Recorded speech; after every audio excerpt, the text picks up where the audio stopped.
मुसलमान से प्रधानमंत्री को बड़ी मोहब्बत है। ये कौन सी आपकी मोहब्बत है पसमानदा? आपका एक मुसलमान मिनिस्टर नहीं है वहां पर। इखलाक से लेकर पीलू खान से लेकर अफान अंसारी से लेकर लुकमान अंसारी, मोहम्मद सिंह, पूरे पसमानदा मुसलमान। इसमें अगर आज क्विट इंडिया करना है तो कहना पड़ेगा चाइना क्विट इंडिया। जो गौ रक्षक है जिसका नाम मोनू है वो आपके लिए मोनू डार्लिंग बन गया है, उसको कहिए क्विट इंडिया। राजनीति आप कर रहे हैं, आप हिंदू अक्सर लोगों में हथियार बांट रहे हैं, ये आप देश के लिए खतरा पैदा कर रहे हैं। अदम एतमाद की तायद में खड़ा हूं जिसको टीआरएस पार्टी और हमारी पार्टी ने दिया, जिसको स्पीकर साहब ने कबूल किया। सर, मैं 11 पॉइंट आपके सामने रखूंगा जो मैं बताने की कोशिश करूंगा कि क्यों हम इस तहरीक अदम एतमाद की तायद में और मोदी हुकूमत की मुखालिफत में खड़े हैं। सर, हालिया दिनों में हमारे मुल्क में ट्रेन में एक वर्दीपोश दहशतगर्द ने अपने सीनियर मीना साहब का कत्ल करने के बाद ट्रेन के कंपार्टमेंट में जाकर नाम पूछकर, चेहरे पर दाढ़ी देखकर, कपड़े देखकर उनको कत्ल कर दिया और उसके बाद उसने कहा कि इस देश में रहना है तो मोदी को वोट देना पड़ेगा। मैं हुकूमत से जानना चाहूंगा कि क्या ये अक्सरियती तबके की एक्सट्रीमिज्म और रेडिकलाइजेशन की बेहतरीन मिसाल नहीं है, और अगर है तो फिर हुकूमत इस पर क्या करेगी? सर, हमारे आइन में, संविधान में लिबर्टी ऑफ कॉन्शियस को लिखा गया तमहीद में, यानी जमीर की आजादी का जिक्र किया गया है। मैं हुकूमत से और खास तौर से वजीर आजम से जानना चाहता हूं कि कहां गया इस हुकूमत का जमीर, कॉन्शियस जिसको अंग्रेजी में कहते हैं, जब नूह में 750 इमारतों को बगैर ड्यू प्रोसेस फॉलो किए उनके इमारतों को मुनज़्ज़म कर दिया गया, और इसलिए कि वो मुसलमान थे, पूरे के पूरे इलीगल थे। इसीलिए पंजाब की हाईकोर्ट और हरियाणा की हाईकोर्ट ने कहा कि ये एथनिक क्लेंसिंग है। इसकी एक बेहतरीन मिसाल है उस हुकूमत की। तीसरी है कि इस मुल्क में एक नफरत का माहौल, बल्कि एक आतिश को पैदा कर दिया गया, मुसलमानों के खिलाफ नफरत का माहौल। ये इनका ये 9 साल का इनका ये कारनामा है। तीसरा सर, मणिपुर के ताल्लुक से कल बड़ा लंबा जवाब वजीर दाखिला ने दिया। सर, आसाम राइफल के ऊपर केस बुक हो जाता है, एफआईआर हो जाता है। क्या हो रहा है वहां पर?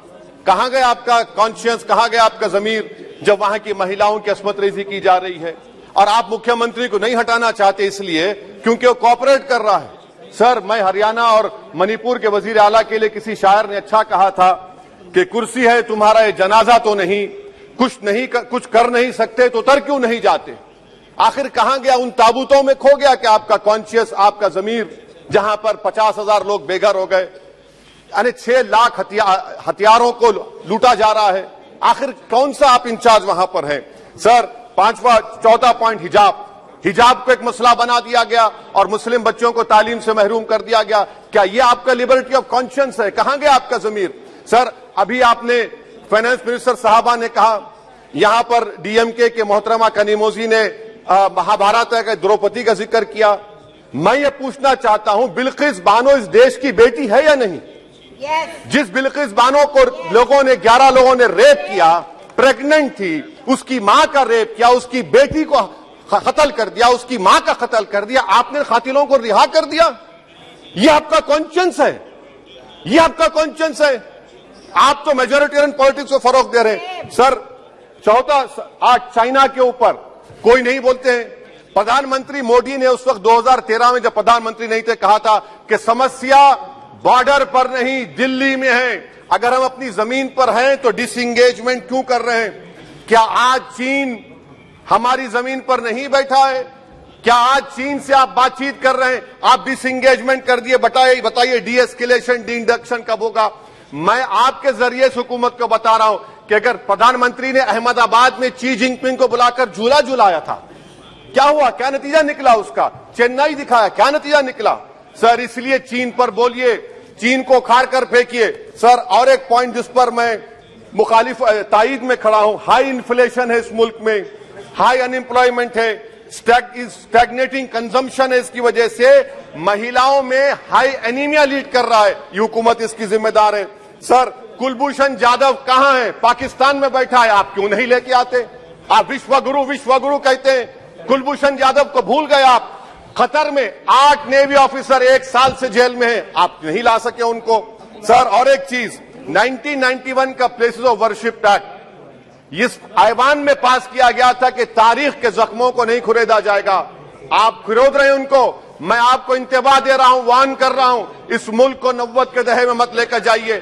91 का एक्ट सुप्रीम कोर्ट में जवाब दीजिए कि आपकी हुकूमत 91 प्लेस ओवरशिप एक्ट की कायम है, उस पर कायम रहेगी। यूसीसी सर, इस यूसीसी का फॉर्मूला क्या है? एक मुल्क में एक मजहब, एक कल्चर, एक जबान। ये तो डिक्टेटरों का फॉर्मूला है। भारत एक गुलदस्ता है, भारत एक मोजाइक है। यहाँ पर बेशुमार जबानें, बेशुमार मज़ाहिब बोले जाते हैं और हिंदू अनडिवाइडेड फैमिली में sir I am concluding 8 crore 75 Hindu खानदानों को 3,800 करोड़ डिडक्शन मिला। इसके बारे में आप क्या कहेंगे सर? और मैं कंक्लूड करने से पहले आपको बताना चाह रहा हूं कि माइनॉरिटी वेलफेयर का बजट 40% कम कर दिया गया। पढ़ो प्रदेश, प्री मैट्रिक स्कॉलरशिप कम कर दी गई। मौलाना आजाद फाउंडेशन खत्म कर दिया गया फेलोशिप, और इसकी वजह से 1,80,000 मुसलमान हायर एजुकेशन में गायब हो चुके हैं। सर, मैं इख्तिताम में कह रहा हूं कि पसमानदा मुसलमान से प्रधानमंत्री को बड़ी मोहब्बत है। ये कौन सी आपकी मोहब्बत है पसमानदा, जो आपका एक मुसलमान मिनिस्टर नहीं है वहां पर? इखलाक से लेकर, पीलू खान से लेकर, अफान अंसारी से लेकर लुकमान अंसारी, मॉब लिंचिंग पूरे पसमानदा मुसलमान की होती है। पावर लूम बंद है अंसारियों के, कुरैश बरादरी का कारोबार बंद किया जाता है। स्पीकर सर, मैं कंक्लूजन में अभी कल हमारे होम मिनिस्टर ने कहा था क्विट इंडिया। अगर इनको मालूम हो जाए कि क्विट इंडिया का नारा एक मुसलमान ने दिया था तो वो भी नहीं बोलेंगे। वो नहीं मालूम था उनको। उसका मैं कंक्लूड कर रहा हूं, उसका नाम यूसुफ मेहर अली था सर। यूसुफ मेहर अली ने क्विट इंडिया का नारा बनाया, जिसको महात्मा गांधी ने सारे देश में एक पैगाम किया। मैं कंक्लूड कर रहा हूं सर, इस देश में अगर आज क्विट इंडिया करना है तो कहना पड़ेगा चाइना क्विट इंडिया।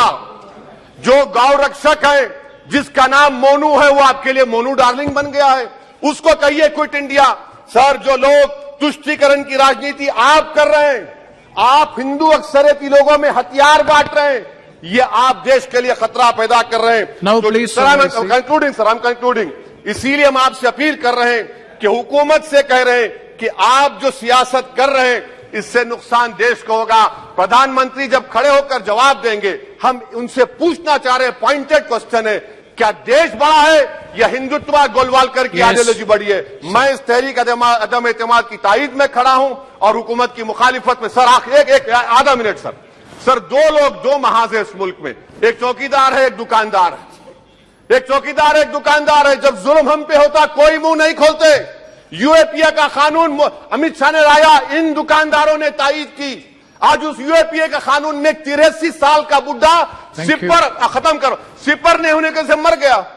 आखिर कब तक दुकानदार और चौकीदार हमारी लाशों पर सियासत? सर, हम कंक्लूडिंग, कब तक सियासत करेंगे? अगर आप जुल्म के खिलाफ आवाज नहीं उठाएंगे तो आपकी दुकानदारी नहीं चलेगी, चौकीदार को बदलेंगे, तीसरा महाज करेगा। शुक्रिया सर।